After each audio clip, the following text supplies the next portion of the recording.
Clear both ways. Okay, I'm good with that.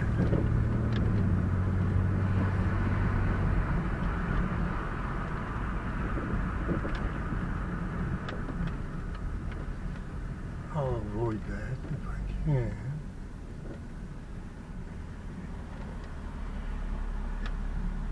They sort of have that one upside down. Can you see that sign right there? Asheboro Climbing Gym Community Interest Survey. Can you read that yellow sign? They got a, you should never, well anyway, it's upside down.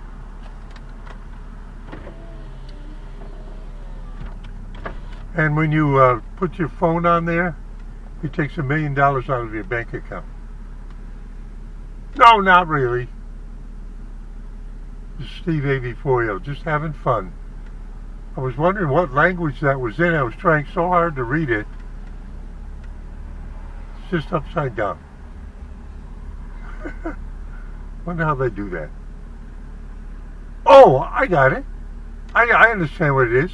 If you're on the sidewalk and you're looking down, oh, I got it. If you're on the sidewalk ready to scan it, looking down, that's the right side up for reading. If you understand what I mean by right side up for reading. I got it. I figured it out. Steve AV4O on this beautiful Friday saying see you at 73.